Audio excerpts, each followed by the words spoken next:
అందరికీ నమస్కారం. ఈరోజు పెద్దల సభను గౌరవించే విధంగా చంద్రబాబు నాయుడు గారు, తెలుగుదేశం పార్టీ జాతీయ అధ్యక్షులు, ముఖ్యమంత్రి గారైనటువంటి చంద్రబాబు నాయుడు గారు ఈ ఎలక్షన్లో ఏదైతే లోకల్ బాడీస్ ఎమ్మెల్సీ ఎలక్షన్ ఉందో దాంట్లో పోటీ చేయకూడదని నిర్ణయించుకున్నామండి. వారు ఆదేశాల మేరకు, ఎందుకంటే రాజకీయాల్లో విలువలు శాశ్వతం అనే ఆలోచనతో ఈరోజు చంద్రబాబు నాయుడు గారు ఈ నిర్ణయం తీసుకున్నారని చెప్పి మీకు తెలియజేస్తున్నాం. ఎందుకంటే కూటమి అధికారంకి వచ్చిన దగ్గర నుంచి కూడా ప్రజాస్వామ్య విలువలు కాపాడాలి అన్న విధంగా నిర్ణయాలు తీసుకోవడం జరుగుతుందని కూడా మీకు తెలియజేస్తున్నాం. అలాగే మీరు చూసే ఉంటారు, ఎప్పుడు కూడా విలువలు శాశ్వతం తప్ప రాజకీయాలు కాదు. గతంలో మీరు చూసుకుంటే జగన్మోహన్ రెడ్డి గారు అధికారం శాశ్వతం అనే విధంగా ప్రతిపక్ష నేతల గొంతుకు నొక్కి అక్రమంగా వాళ్ళని అరెస్ట్ చేసి అనేక విధాలుగా వారు గెలిచినటువంటి తీరు మీరు చూశారు. అలా నియంత్ర పోకడలతో వెళ్తున్నటువంటి వ్యక్తులకి ప్రజలు బుద్ధి చెప్పేటువంటి విషయాన్ని కూడా మీరు గత ఎలక్షన్లో చూశారని చెప్పేసి, ప్రతి ఒక్కరు కూడా చూశారని చెప్పి ఈ సందర్భంగా తెలియజేస్తున్నాం. అందుకే చంద్రబాబు నాయుడు గారు ఈరోజు ప్రజాస్వామ్యానికి విలువిస్తూ మరి ఈ నిర్ణయం తీసుకోవడం జరిగిందని చెప్పి కూడా మీకు తెలియజేస్తున్నాం. అలాగే పెద్దల సభ అనేసరికి మేధావులు అందరూ కూడా ఉంటారనే ఆలోచన. గతంలో జగన్మోహన్ రెడ్డి గారికి అందులో సంఖ్య లేదని, బలం లేదని ఆ సభనే రద్దు చేద్దామని ఆలోచన చేసినటువంటి వ్యక్తి. ఈరోజు మేము అధికారం ఉంది కనుక క్యాంపు రాజకీయాల ద్వారా మాది గెలవాలనుకుంటే ఈజీగా గెలవచ్చు. కానీ అధికారం ఇచ్చింది ప్రజలు ఈ రాష్ట్రాన్ని పునర్నిర్మాణం చేయడానికి, ఈ రాష్ట్రాన్ని అభివృద్ధి బాటలో నడపడానికి అనే విషయానికి విలువ ఇస్తూ ఈరోజు ఎమ్మెల్సీ ఎలక్షన్లో పోటీ చేయడం జరగట్లేదని చెప్పేసి మేము తెలియజేస్తున్నాం. అలాగే మాకు ప్రజల యొక్క అండ ఉంది, ప్రజల యొక్క ఆశీస్సులు ఉంది.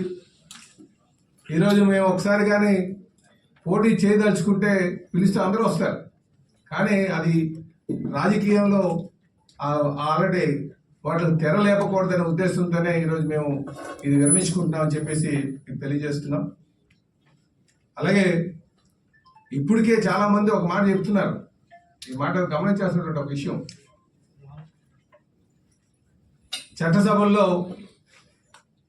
ప్రతిపక్షం లేనటువంటి పరిస్థితి ఉంది, ప్రతిపక్ష హోదా కూడా లేనటువంటి పరిస్థితి అక్కడ ఉంది.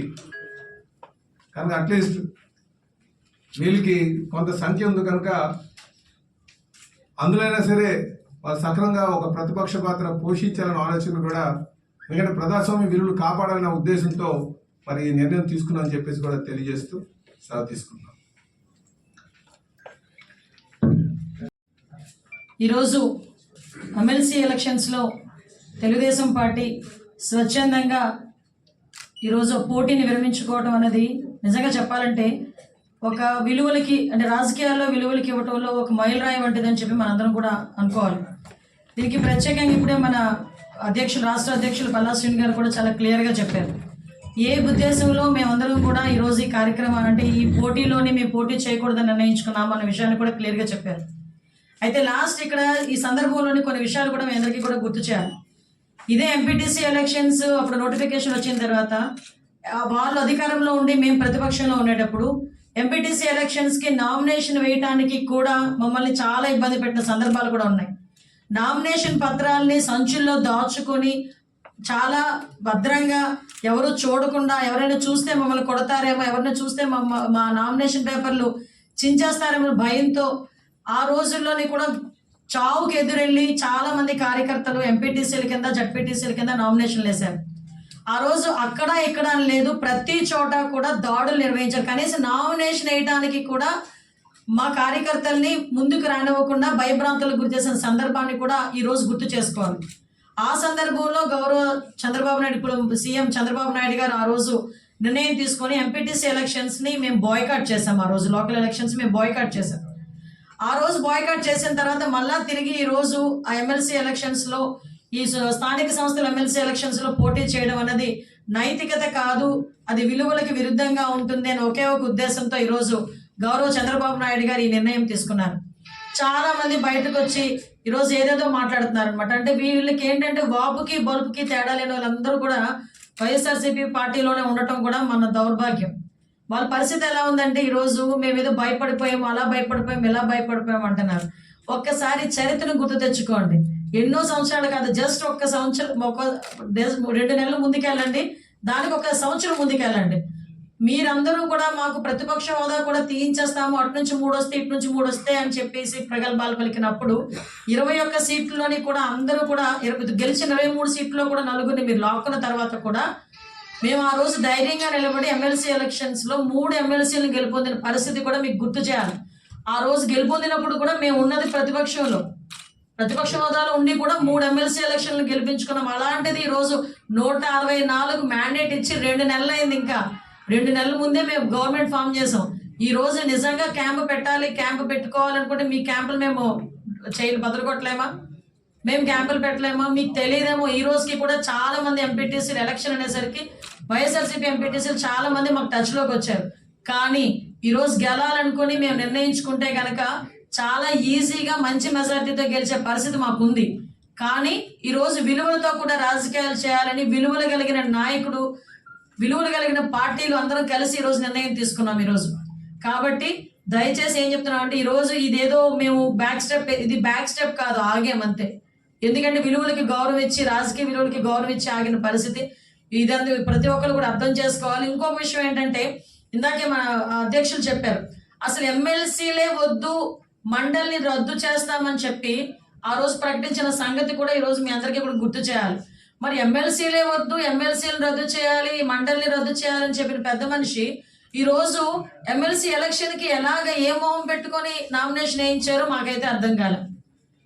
ఆ రోజైతే మండలి వద్దు, ఆ రోజు మండలి ఎందుకు వద్దు? ఆ రోజు మండలిలోని మా తాలూకా టీడీపీ తాలూకా బలం ఎక్కువగా ఉంది కాబట్టి ఆ రోజు మండలి వద్దు, ఈ రోజు మండలి కావాలి.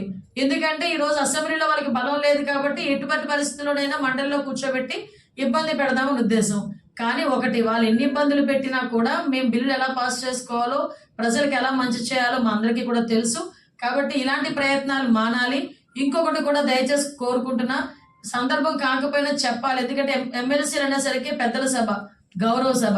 అలాంటి పెద్దల సభకి పెద్ద మనసు ఉన్న వాళ్ళు, అదేవిధంగా కొంచెం వ్యక్తిత్వం ఉన్న వాళ్ళని పంపించాలి. ఒకటి డ్రైవర్ని చంపినోడు ఒకడు ఎమ్మెల్సీ అనంతబాబు అని, నిన్న మొన్న ఎపిసోడ్లు చూస్తున్నాం ఇంకో ఎమ్మెల్సీ పరిస్థితి, శ్రీకాకుళం ఎమ్మెల్సీ పరిస్థితి.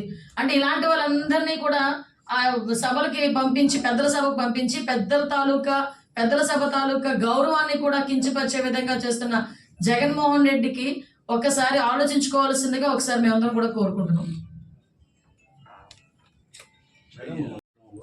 ఈ కూటమి ప్రభుత్వం విఫలమైంది, కావాలనే భద్రత లేకుండా చేస్తుంది అని అంటున్నారు. ఏమంటారు మీరు? ఇక్కడండి ఒక విషయం చెప్పాలండి, ప్రజలు కూడా తెలియాలి. నేను ఎందుకు ఈ మాట చెప్తున్నానంటే, 986 మంది జగన్మోహన్ రెడ్డికి సీఎంగా ఉండేటప్పుడు అతనికి భద్రత కల్పించారు. దానికి ఒక స్పెషల్ ఫోర్స్ని ఏర్పాటు చేసుకొని ఆయన 986 మందిని ఆయనకి రిక్రూట్ చేసుకున్నారు. 986 మందికి నెలకయ్యే ఖర్చు దగ్గర 5.87 కోట్లు, అంటే 6 కోట్లు దగ్గర. అంటే 986 మంది అతను కనుక కాపలా కాస్తే నెలకి అయ్యే ఖర్చు 6 కోట్లు. అయినా కూడా ఆ రోజు స్పెషల్ ఫోర్స్ పెట్టుకుని ఆయన చేసుకున్నాడు. అప్పుడు ఆయన సీఎంగా ఉన్నాడు, ఆయన స్పెషల్ సెక్యూరిటీ ఫోర్స్ ఏర్పాటు చేసుకున్నాడు. అక్కడ ఇంత డబ్బులు ఖర్చు పెట్టి 5 సంవత్సరాలు ఎన్ని కోట్లు అయింది మీరే లెక్క పెట్టుకోండి. నెలకి 6 కోట్లు. దాన్ని బట్టి మీరు అర్థం చేసుకుని ఎన్ని వందల కోట్లు అయిందో మీరే అర్థం చేసుకోవాలి. ఈ రోజు జగన్మోహన్ రెడ్డి ఒక మాజీ సీఎం మాత్రమే, అతనికి ప్రతిపక్ష హోదా లేదు, ప్రతిపక్ష నాయకుడు కాదు. ఆయన కేవలం పులివెందల ఎమ్మెల్యే. అదేవిధంగా ఆయన ఏమి మంత్రి కూడా కాదు. ఓకే, ఈరోజు హోమ్ మినిస్టర్గా ఉన్న నాకు Y+ ఇస్తారు. ఆయన కేవలం పులివెందుల ఎమ్మెల్యేగా ఉన్న ఆయనకి కేవలం ఎక్స్-సీఎం అని ఒకే ఒక కారణంతో Z+ ఇచ్చారు. ఈరోజు ఒకసారి ఆలోచన చేసుకుంటే జగన్మోహన్ రెడ్డి కూడా ఒక ఎమ్మెల్యేనే. ఆయనకి ఇవ్వాలనుకుంటే 1+1 ఇవ్వాలి. కానీ ఎక్స్-సీఎం హోదాలో ఉన్నారు కాబట్టి ఈరోజు 58 మంది పనిచేస్తున్నారు. ఆ 58 మందికి నెలకి 30 లక్షల రూపాయలు ఖర్చు అవుతుంది గవర్నమెంట్కి. ఈరోజు Z+ సెక్యూరిటీ మేము ఇస్తున్నాము, అందులో ఎక్కడా కూడా ఎటువంటి సందేహం లేదు. At the same time Ambati Rambabu మొన్న బయటకు వచ్చి దేవాంశకి 3+3 న్యూస్ వచ్చాడు. దేవాంశకి ఇచ్చారో లేదు. మీకు ఒక విషయం చెప్పనా, ఈ రోజుకి కూడా కూటమి ప్రభుత్వం విలువలకి గౌరవం ఇచ్చి భారతీ రెడ్డికి 2+2 సెక్యూరిటీ, విజయమ్మ గారికి 2019లో ఆయన సీఎంగా ఉండేటప్పుడే 1+1 సెక్యూరిటీ ఇచ్చారు. కానీ ఈ రోజు కూటమి ప్రభుత్వం విజయమ్మ గారికి కూడా 2+2 సెక్యూరిటీ. ఇంకొక విషయం, ఇవన్నీ కూడా కూటమి ప్రభుత్వం ఇచ్చినవి. ఒకసారి సెక్యూరిటీ విషయంలో కూటమి ప్రభుత్వం ఏ రకంగా చేస్తుంది, ప్రతిపక్షాల వాళ్ళకి ఎలా గౌరవిస్తుంది అన్నది మీరు ఇక్కడ గుర్తుపెట్టుకోవాలి. ఈ రోజుకి కూడా మీరు 2019లో బ్రాహ్మణి గారికి, అదేవిధంగా దేవాంశ్ బాబుకి, భువనేశ్వరి గారికి ఇమ్మీడియట్ గా డ్రాప్ చేశారు భద్రతని. 2019 వాళ్ళు గవర్నమెంట్ వచ్చిన వెంటనే మళ్ళా తిరిగి ఈ రోజు మాట్లాడుతున్నారు. ఈ రోజు వరకు మీకు నమ్ముతారా, కూటమి ప్రభుత్వం వచ్చిన తర్వాత ఒక మంత్రి భార్యగా వాడికి కానీ, కొడుకుగా అతనికి, బాబుకి కానీ, బోనమ్మకి కూడా ఈ రోజు వరకు సెక్యూరిటీ తీసుకోలేదు. వాళ్ళు ఈ రోజు వరకు సెక్యూరిటీ ప్రొవైడ్ చేయలే. అంటే ఒకసారి ఆలోచన చేసుకోండి, ఈరోజు గవర్నమెంట్ ఏ రకంగా పనిచేస్తుంది అన్నది కూడా అర్థమవుతుంది. దీనికి 986 మందికి కోర్టుకి వెళ్ళి కూర్చున్నారు. As per norms, as per instructions మేమందరం కూడా గవర్నమెంట్ ఏ రకంగా చేయాలో ఆ రకంగా మేము చేస్తాం. కాబట్టి ఇందులో ఆయన రాజకీయ లబ్ధి గురించి మాట్లాడేదే తప్పించి అంతకు మించి వేరేదేమీ కాదు. 986 మందిని పెట్టుకొని ప్రజల్ని భయభ్రాంతులు చేశాడు తప్పించి ఆయన మీద ఏ కక్ష ఉందో, మరి ఆయన మీద ఎవరికి ఏ కక్ష ఉందో అయితే నాకైతే అర్థం కావట్లేదు. కోడికత్తి కేసు గులకరాయి మెన్షన్ చేశారు కదా కోర్టులో. కోడికత్తి కేసు ఆయన చేయించుకున్నదన్న సంగతి ప్రపంచానికి అందరికీ తెలుసు. ఆ కోడికత్తి కేసులో నిజంగా ఆయన గనక లేకపోతే ఏ కోడికత్తి కేసులో 5 సంవత్సరాలు ఎందుకు ఒక్కరోజు కూడా కోర్టుకు వెళ్ళిన పరిస్థితి రాలేదు? నిజంగా అధికార సీఎం స్థాయిలో వచ్చిన తర్వాత కోడికత్తి ఎవడైనా హత్యాప్రయత్నం చేస్తే అని ఊరుకుంటామా? సాధారణంగా ఒక వార్డు మెంబర్ నెగ్గితేనే, ఎవడైనా కొట్టాడు, ఎవడైనా మోసం చేశాడంటే వార్డు మెంబర్ గెలిస్తేనే ఆ తాట తీయాలని, ఆడికి ఏదో శిక్ష పడాలని, ఆడికి జైలుకి వెళ్ళాలని ఏదో రకంగా ఆలోచిస్తాం. అటువంటిది సీఎం స్థాయిలో కూర్చున్నాడు, ఆయన మీద హత్యా ప్రయత్నం జరిగిందని ఆ రోజు ప్రచారం చేసుకున్న తర్వాత ఆ కోడికత్తి సీరియల్ విషయంలో, కోడికత్తి కేసు విషయంలో ఎందుకు పురోగతి సాధించలే? 5 సంవత్సరాలు ఎందుకు కోర్టుకు వెళ్ళలేకపోయాడు? ఒకసారి ఆలోచన చేయండి. గులకరాయి ఏం జరిగిందో మనందరికీ తెలుసు. అప్పటికప్పుడు ప్లాస్టర్ ఎలా వచ్చిందో, ప్లాస్టర్ కింద ఏ దెబ్బ ఉందో, ఎన్ని కుట్లు పడినాయో అందరికీ తెలిసిందే. సో నేనేమంటానంటే గవర్నమెంట్ ని ఏదో రకంగా ఇరకాటంలో పెట్టాలి, గవర్నమెంట్ ని ఏదో రకంగా ఇబ్బంది పెట్టాలి అన్న ఒకే ఒక ఉద్దేశం తప్పించి ఇందులో వాస్తవాలు అయితే ఏమీ లేవు. ఇది క్లియర్ కట్ గా జనాలకి తెలియాలి కాబట్టి చెప్తాను, అతనికి సమాధానం చెప్పడానికి కాదు. ఎందుకంటే ఏదో ఒక సందర్భంలో ప్రజలకు తెలియాలి. ఒక ఎమ్మెల్యేకి ఇవ్వాల్సిన 1+1 సెక్యూరిటీ కాకుండా ఎక్స్-సీఎం గా ఆయనకి ఇవ్వాల్సిన సెక్యూరిటీ 58 మందితో ఇస్తున్నాం ఈరోజు. అది పరిస్థితి. ఒకసారి మీరే ఆలోచన చేసుకోవాలి, కూడా ప్రజలు కూడా ఆలోచన చేసుకోవాలి.